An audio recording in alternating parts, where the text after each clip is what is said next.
En el nombre del Padre, del Hijo y del Espíritu Santo. Santa María de Ferreira, ayuda a nuestra fe. Abre nuestro oído a la palabra para que reconozcamos la voz de Dios y su llamada. Aviva en nosotros el deseo de seguir sus pasos, saliendo de nuestra tierra y confiando en su promesa. Ayúdanos a dejarnos tocar por su amor para que podamos tocarlo en la fe. Ayúdanos a fiarnos plenamente de Él, a creer en su amor, sobre todo en los momentos de tribulación y de cruz, cuando nuestra fe es llamada a crecer y a madurar. Siembra en nuestra fe la alegría del resucitado. Recuérdanos que quien cree no está nunca solo. Enséñanos a mirar con los ojos de Jesús para que Él sea luz en nuestro camino y que esta luz de la fe crezca continuamente en nosotros hasta que llegue el día sin ocaso, que es el mismo Cristo, tu Hijo, nuestro Señor. Amén. Bien, pues continuamos con el paso quinto dentro del itinerario de la Lección Divina, que es la contemplación, lo que yo llamo el nacer de lo alto en el mirar, que es amor. La contemplación es la palabra encarnada y el nacer de lo alto de los ojos. Comienzo a mirar y me miro con ojos nuevos, después de haber aprendido a leer, buscando a Dios, haber aprendido a meditar, intentando ver qué me dice la palabra y qué le respondo yo, orando en diálogo con la palabra de Dios y la misma persona de Dios que dialoga conmigo en el texto, y en la contemplación comienzo a mirar y me miro con ojos nuevos, con ojos que han nacido de la palabra y que ven los acontecimientos y todo lo que nos rodea con otra escala de valores y con un sentido diferente. Y esto es un don, se nos va dando poco a poco. Cuando llevamos ya tiempo con el ejercicio de la lección divina, nos vamos dando cuenta de que yo veo la vida de otra manera a cuando no hacía lección divina, que empiezo a mirarme a mí misma de otra manera, comprendiéndome mejor, acogiéndome, sin despreciarme, sin descalificarme. Empiezo a mirar a los demás con otros ojos. Y comienza a darse entonces en mi mirada una escala de valores diferente. Mi mirada se mueve ahora en el espacio de la historia, tanto personal como familiar, como parroquial, con una luz nueva y una valoración de los hechos distinta. Abandono todo en manos de Dios. En su palabra puedo descansar de mis agobios, lo que antes me pesaba y me apesadumbraba, ahora resulta que es ligero porque experimento que no cargo yo solo con ello, sino que Dios camina junto a mí. Antes este cambio en mis ojos y mi corazón, ante este cambio, yo me voy dando cuenta de que voy cambiando conforme voy teniendo más relación con Dios y con la palabra, entonces me postro y adoro agradecido. Esto es la contemplación, es caer rendidos ante uno que me ama incondicionalmente y que yo he experimentado ese amor, que no es un amor de palabras bellas, sino que es un amor que está a las duras y a las maduras, que está ahí apoyándome siempre, que jamás me aplasta, que jamás me asfixia. Es un amor que siempre me levanta, que siempre me resucita, que siempre me hace seguir adelante. Entonces yo, ante este amor, me postro y adoro agradecido, en silencio, Ahora la contemplación ya no es tanto diálogo con Dios como que yo ya se me han acabado las palabras porque este amor me supera. Es mucho más grande de lo que yo podía imaginar.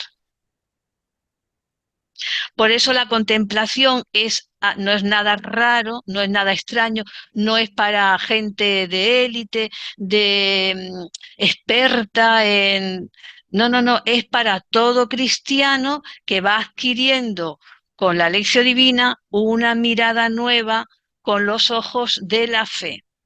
Ya no veo la vida solo de un cúmulo de acontecimientos de mala buena o mala suerte o buena suerte según me va aconteciendo.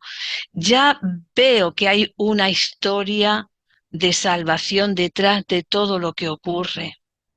Hay un plan de Dios. Voy viendo poco a poco el plan de Dios.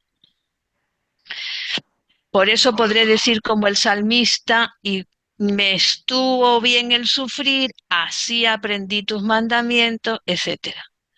Es decir, hasta en el sufrimiento puedo ver el bien que me ha hecho. Ya no miro el sufrimiento como lo veía antes, que era algo insoportable, algo que tenía que tragar, algo de lo que tenía que ir tirando, sino que ahora con los ojos de la fe veo detrás un plan de Dios.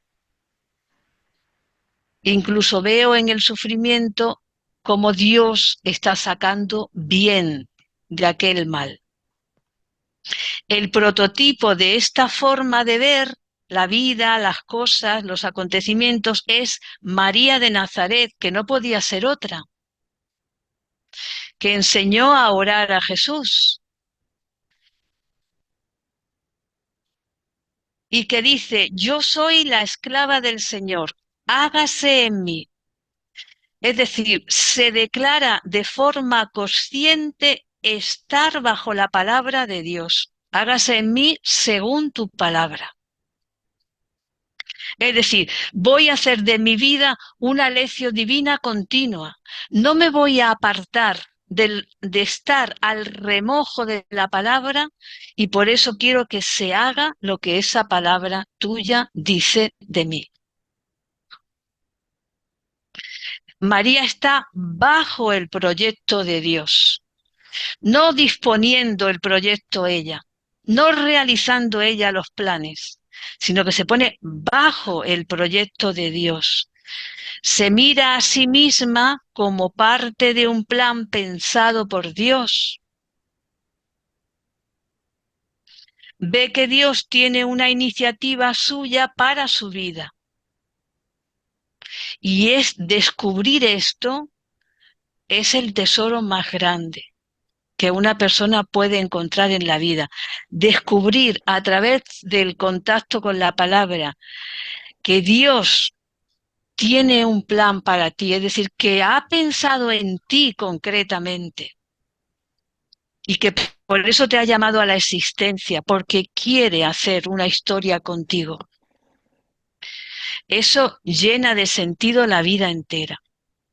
La lucha, las batallas, los combates y los gozos y las alegrías, todo, porque son parte del plan de Dios. Contemplar, por tanto, es tener siempre delante de mí este proyecto divino. Mirarlo encontrando en ese plan las respuestas a todos los interrogantes de mi vida. Y entonces todas mis acciones van a ser pasos hacia la verdad entrañable de Dios, que mira con paciencia y comprensión todos los instantes de mi vida. El que mira la vida con impaciencia soy yo. Somos cada uno de nosotros.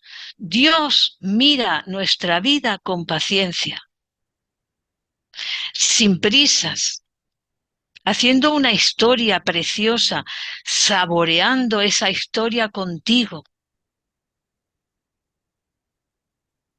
para que vayas comprendiendo cada uno de los acontecimientos que te han ocurrido. y el sentido que ha tenido a lo largo de toda la historia para que tú seas la que eres hoy, aquí y ahora. Si no hubieras vivido todo lo anterior, no serías esa persona que eres ahora. Y entonces ahora en todos los acontecimientos me puedo encontrar con Dios, porque tengo otros ojos, los ojos de la fe. Y el corazón va siendo modelado por la palabra.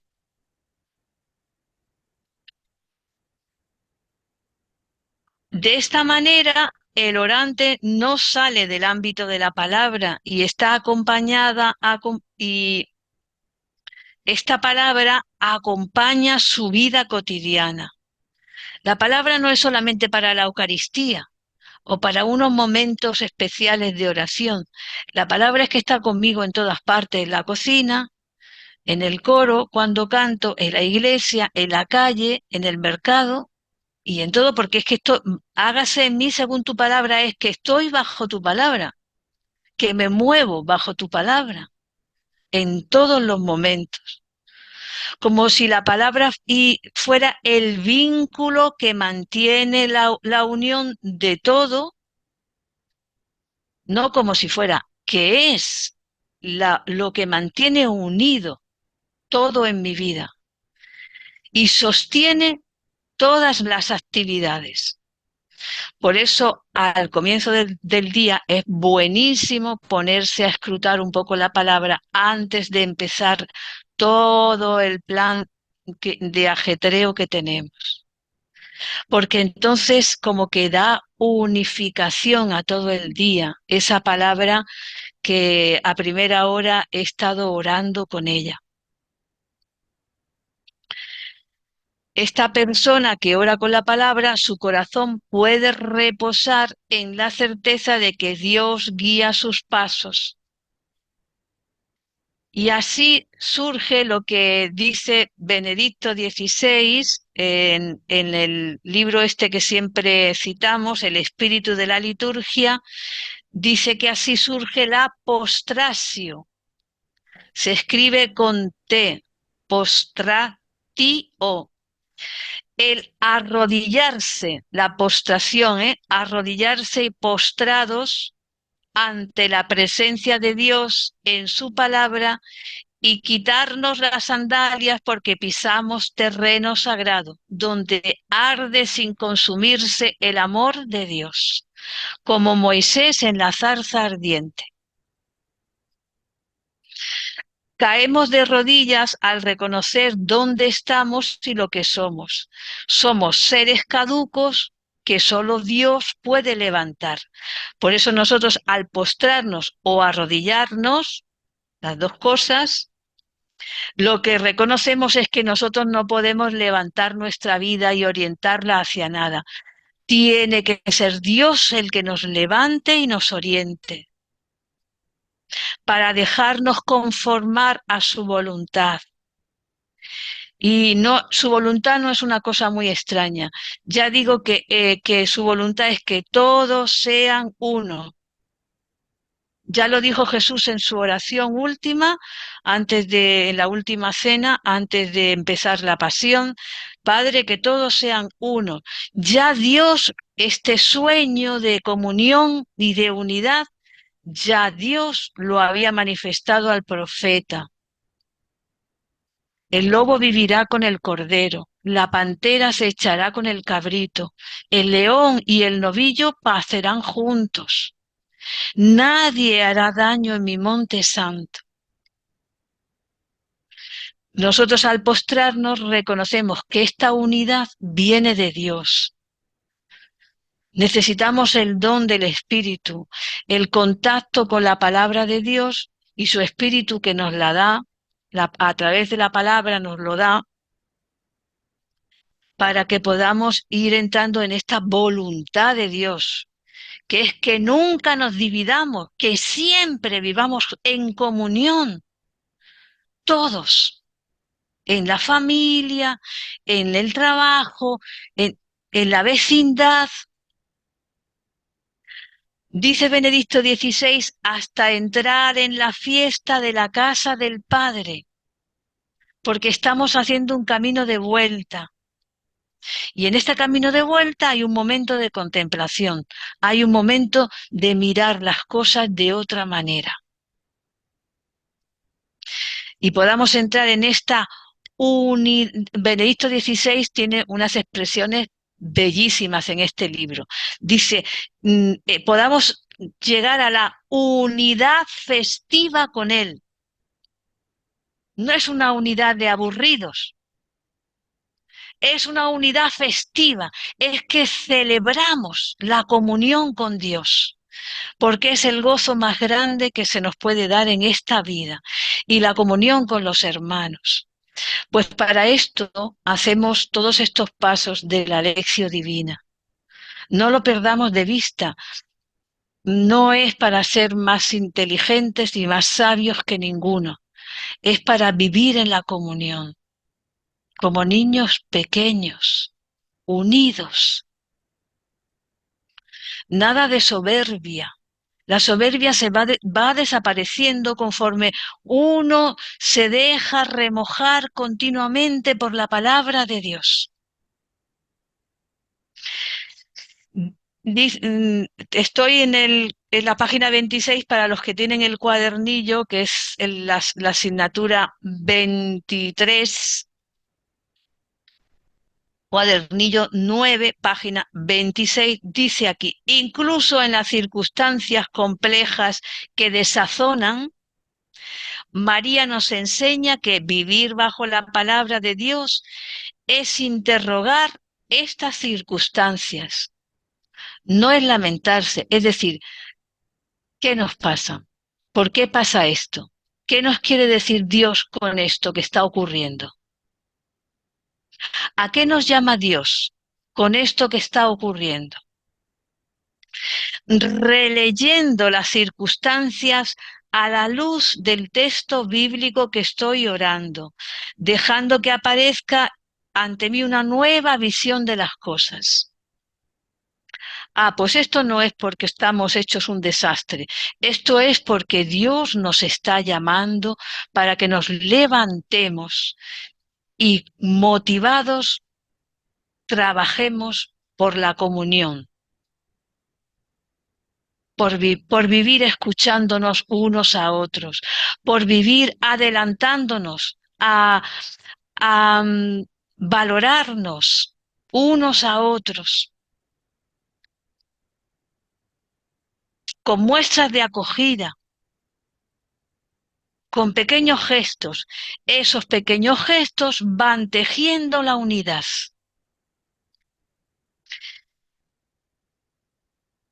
Por eso hablo de la oración de interrogación. Esto es un término que utilizaba en sus clases el cardenal Martini. Y él decía que ante el plan de Dios, que es inaudito, la joven María se preguntó, ¿cómo será esto?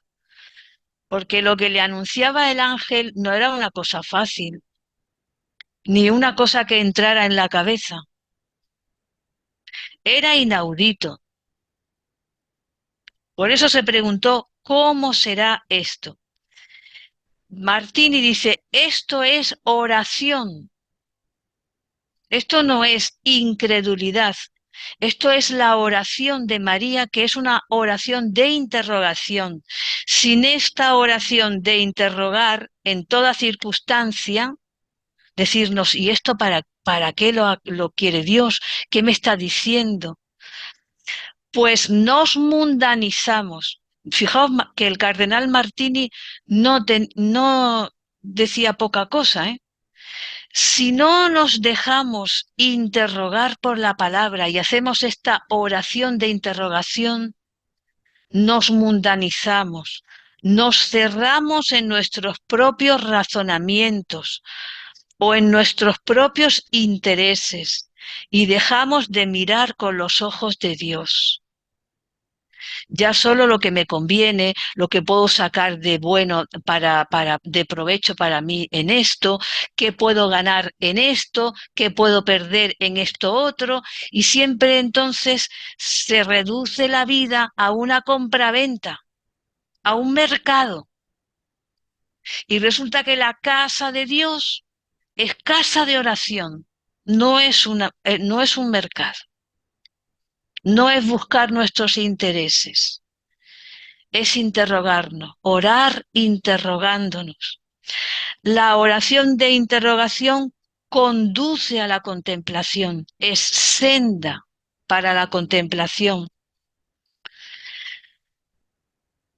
que tiene siempre este objetivo. La contemplación no es que nos subamos a una nube, ¿eh? Es dejarnos golpear por estas preguntas y tiene este objetivo. ¿Qué quiere decir amar en este momento? ¿Qué quiere decir sígueme en este momento de mi historia, de la historia de España, de la historia de la Iglesia?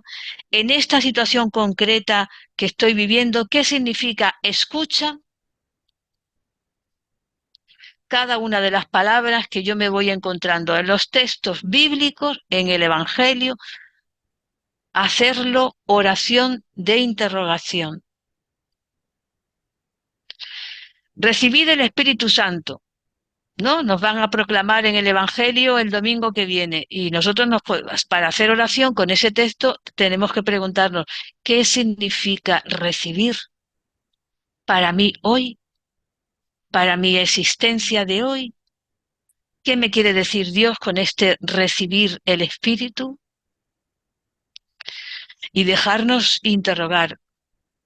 Desde este hondo interrogar y desde este mirar nuevo nace dice Martini, y ciertamente yo lo testifico, soy testigo de que de este hondo interrogar nace la consolación, la consolación.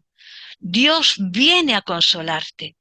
Cuando te dejas golpear por estas preguntas, Dios viene a decirte, efectivamente, amar significa que yo soy el primero que te amo. Adelante, con este amor que yo te doy, puedes seguir amando, puedes seguir perdonando, puedes seguir caminando.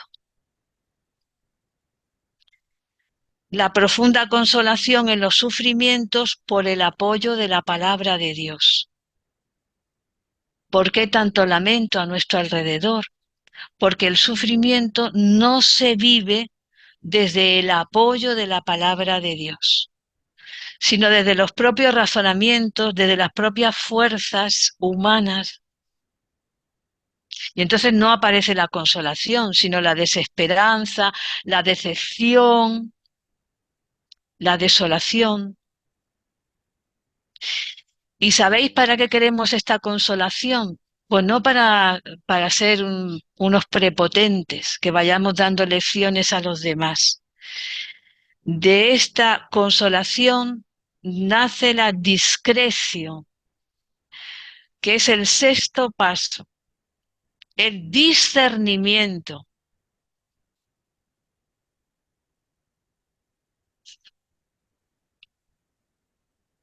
Lo veremos más detenidamente, pero ya os lo digo, lo anticipo, nace de la consolación el discernimiento. ¿Por qué muchas veces en nuestro mundo hay tanta ceguera? No se discierne dónde está el bien y dónde está el mal. No se tiene la luz y la claridad para ver y discernir cuál es el camino de la vida y cuál es el camino que conduce a la muerte. Pues porque no hay consolación, no hay consolación. En el episodio de los discípulos de Emaús tenemos un ejemplo claro de esta discreción. El hombre es un ser en camino como los dos de Emaús, siempre en busca del sentido de su vida, del sentido de lo que acontece, de lo que ocurre en mi familia, de lo que ocurre en el pueblo, de lo que ocurre en la comunidad. Siempre somos seres en camino, siempre buscando el sentido de todo. Es una necesidad existencial profunda, Todo ser humano, por ser persona, lo tiene. Hasta no encontrarlo, la persona anda inquieta y desasosegada. No le saca sabor a nada en la vida. Por eso, ¿para qué vivimos? ¿Para qué despertar cada día? ¿Qué sentido tiene la enfermedad? ¿Para qué despertar? Encontrarme otra vez con los mismos sufrimientos, con las injusticias, con el dolor, con la muerte. ¿Para qué? Inmerso el hombre en lo caduco de cada día y abrumado, no ve las maravillas que Dios realiza en la historia, ni percibe la cercanía del Creador, que está siempre cerca. No solamente ya del Creador, desde que el Verbo se hizo carne, Jesús está con nosotros todos los días, hasta el fin del mundo, pero necesitamos percibirlo, ver sus señales, las muestras de que Él está. Los ojos de nuestros contemporáneos, ojalá que nosotros no los tengamos así, los tienen vendados, retenidos como los de Emaús, por tanto sufrimiento. Los de Emaús habían sufrido mucho. La pasión del Señor había golpeado a todos, en una cobardía enorme, en un pánico. Solo por la fuerza de la palabra de Dios se abren los ojos a la salvación y al sentido último de todas las cosas, a los tesoros que Dios está derramando continuamente en todos los hombres. Y igual que se le abrieron a los de Emaús, se nos abren a nosotros con la palabra. Esta apertura es un don que viene dado por Dios a través de la acogida agradecida de su voz, el alecio divina, verdadero pan partido a los hombres. Y porque es don, el orante desde siglos antiguos decía: ábreme los ojos, Señor, y contemplaré las maravillas de tu voluntad. Necesitamos que Dios haga esta apertura, como la hizo a los de Emaús. Y Dios, mejor dicho, el resucitado se les apareció por el camino y fue explicándole las escrituras. Y fue entonces apareciendo el ardor del corazón. Fijaos, no hizo otra cosa más que coger a los profetas y explicar lo que los profetas habían dicho del Mesías. Hizo una lección divina por el camino. Es esto lo que todos los hombres necesitamos. De esta manera, el orante no sale del ámbito de la palabra y ésta acompaña su vida entera, entera. Para San Gregorio Magno, la contemplación es el estado en que el hombre fue creado en el paraíso, donde se daba la visión y el trato íntimo con Dios sin intermediarios. Este concepto nos arroja luz a nuestro paso de la contemplación en el itinerario de la lección divina. La contemplación es volver por la transformación que realiza la palabra al jardín del Edén y la visión de la realidad desde este prisma. Por eso la contemplación perdida de Adán, el cristiano debe aplicarse a recuperarla. Cristo nos abre la posibilidad de entrar por esta puerta para volver al Edén. De hecho, cuando le vas sacando sabor a la lección divina y vas saboreando la palabra de Dios y vas encontrando sentido a todo lo que estás viviendo por la luz que la palabra te da, entonces se te pasa el tiempo volando. Se te ha pasado 1 hora, se te ha pasado 2 horas y no te has dado cuenta de que estabas con la palabra de Dios, porque estás gozando. Los monasterios para San Gregorio son lugares especiales apropiados para cultivar la contemplación, como fruto de una sincera búsqueda del rostro de Dios. Pero contemplar a Dios lo podemos contemplar haciendo lección en casa, en la parroquia, perfectamente, ¿eh? No es necesario que sea. Hay muchas parroquias con grupos de lección divina. La espera de este don aumenta la capacidad de amor, ya que la contemplación es un conocimiento intuitivo movido por el amor. Nunca nos movemos por la soberbia, por querer acaparar a Dios y agarrarle y domesticarlo como si pudiéramos metérnoslo en el bolsillo y hacer con él lo que quisiéramos, sino el ir adquiriendo la capacidad de amar y por tanto de olvidarnos de nosotros mismos para salir de nosotros hacia los demás y entregarnos a los demás.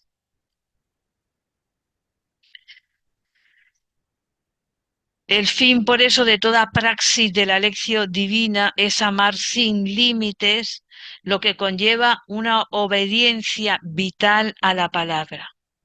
Claro que sí, sin límites. Cuando estamos cansados de amar, entonces es que ya estamos, ya he aguantado bastante. He aguantado 20, 25, 20, ahora ya el 28 no aguanto. No, ponemos un límite. Entonces, cuando nos pasa eso, es que necesitamos lección divina. Necesitamos de nuevo coger el contacto con la palabra, que es la que nos abre a la paciencia, a no poner límites al amar. Adán se vio arrojado del paraíso por haber hecho su propia voluntad. Jesús, el segundo Adán, mostró a lo largo de su vida que su alimento era hacer la voluntad del que le había enviado, su Padre. Y ese era su alimento, ¿eh? Su alimento no era que todo le saliera bien. Su alimento no era que todo el mundo estuviera de acuerdo con él. Su alimento no era que todos le aplaudieran. Ni siquiera su alimento era curar de todas las enfermedades. Su alimento era hacer la voluntad de su Padre. Y lo dijo clarísimo. Un alimento que vosotros no conocéis. Con el verbo orao, ya sabéis, ¿no? Que lo hemos dicho 1000 veces. Ya sabéis que el verbo orao, este conocer en la escritura, es un conocer no intelectual, sino un conocer por un trato asiduo, por el roce, por la familiaridad.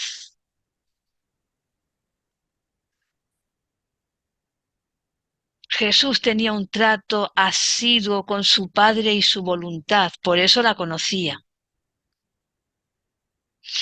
Y nos enseñó así a permanecer en el paraíso interior, en esta comunión. No es un paraíso porque vayamos a crear una burbuja aparte donde el sufrimiento no nos toque, sino un paraíso interior, un lugar de silencio orante interior donde estemos en comunión con Dios, donde volvamos siempre a la comunión con todos.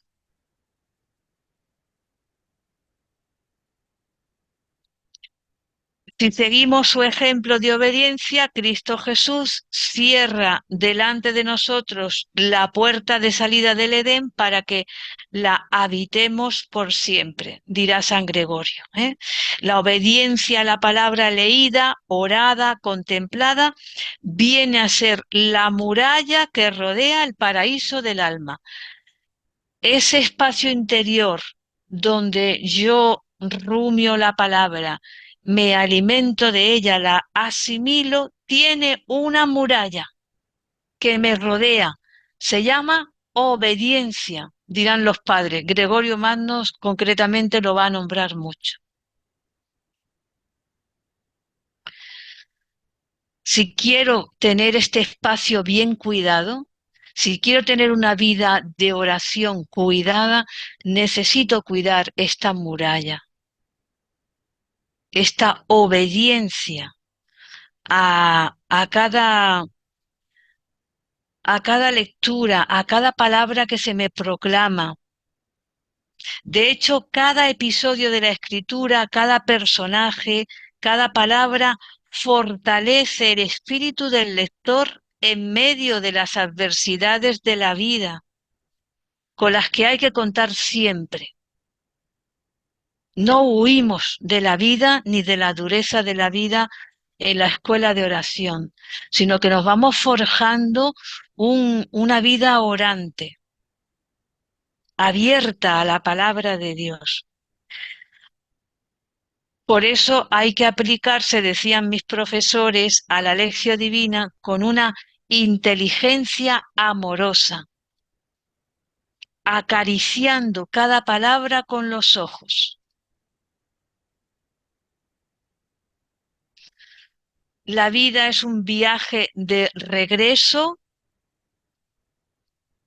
largo y penoso. A veces algunos lo tienen menos largo, más corto, pero normalmente se hace largo y penoso, a la patria de donde procede el hombre, hacia el paraíso. Nosotros tenemos una casa donde volvemos. Muchos no saben que tienen una casa donde se les está esperando con las puertas abiertas. Un padre que ha preparado una mesa festiva y que está deseando que vuelva. Ojalá lo supieran todos, pero nosotros alegrémonos que lo sabemos, que tenemos dónde volver. Toda la humanidad, lo sepa o no, añora esa casa, esa primera casa de donde hemos nacido, de Dios. El paraíso donde vivía Dios en el principio, pero el trazado de la ruta persiste en las sendas del mundo a pesar del pecado, a pesar de los pecados de los hombres, de todos nuestros pecados. Las puertas están abiertas por la muerte y la resurrección de Jesucristo, que nos ha justificado. Somos una comunidad justificada, amada, reconocida por Dios y que nos está esperando con los brazos abiertos. ¿Qué más podemos querer? Gastemos esta vida tratando con Él, conociéndole. Recorramos pues este camino orante y de discernimiento hacia la dicha sempiterna. Para San Bernardo, la contemplación es comenzar a vislumbrar lo que con tanto anhelo esperamos, la bondad de Dios y de Jesucristo. Y resulta que esto es verdad. No solo en San Bernardo, en todo cristiano que ore con la palabra, se encuentra con la bondad de Dios. Y después de estar orando un rato, leyendo el Evangelio, comienza a darse cuenta de la paciencia que Dios tiene con cada uno de nosotros. Qué bueno es Dios. Todavía, a pesar de todas las vueltas que he dado, me espera. Todavía me espera con los brazos abiertos. Todavía quiere derramar su Espíritu en mí. Todavía me quiere dar más Espíritu Santo. Qué bueno es Dios. No se ha cansado. Soy yo la que me canso. De todos y de todo. Soy yo la que me canso. Dios no se cansa. Por eso, venid a mí los que estáis cansados y agobiados, que yo os aliviaré.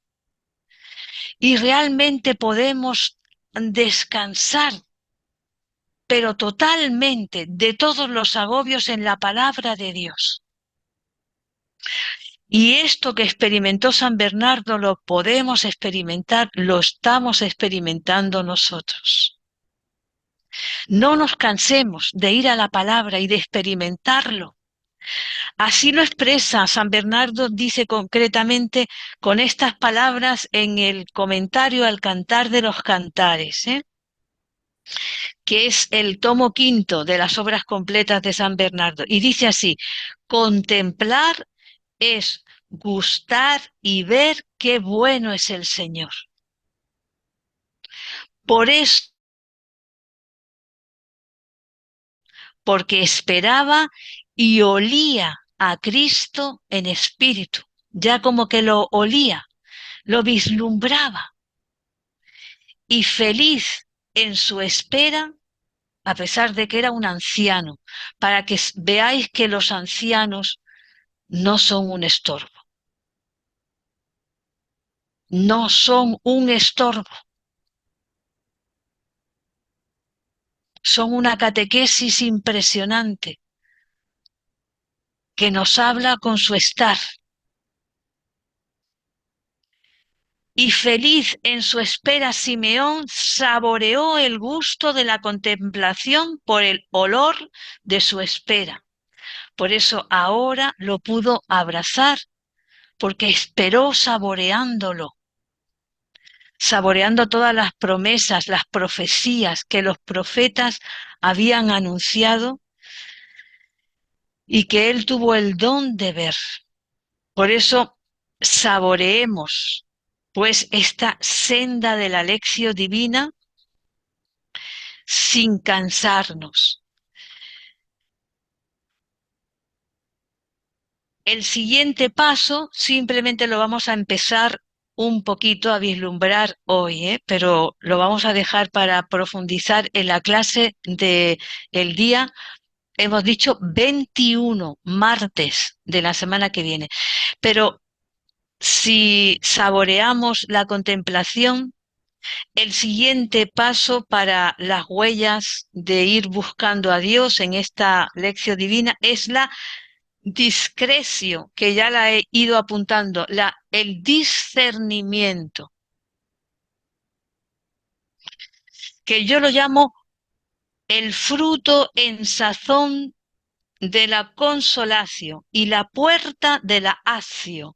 Es como un paso previo entre la consolación y la acción.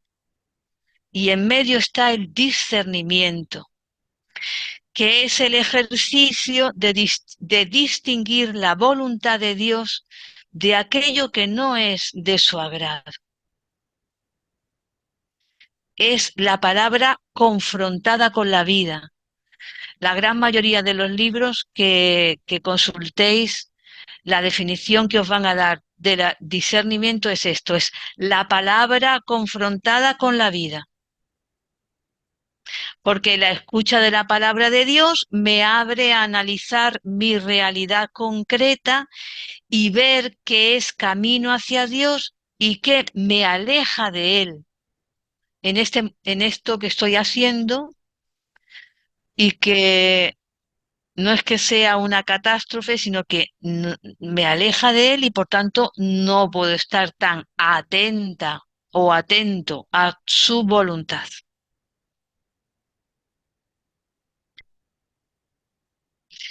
Y hasta ahí hoy, porque no quiero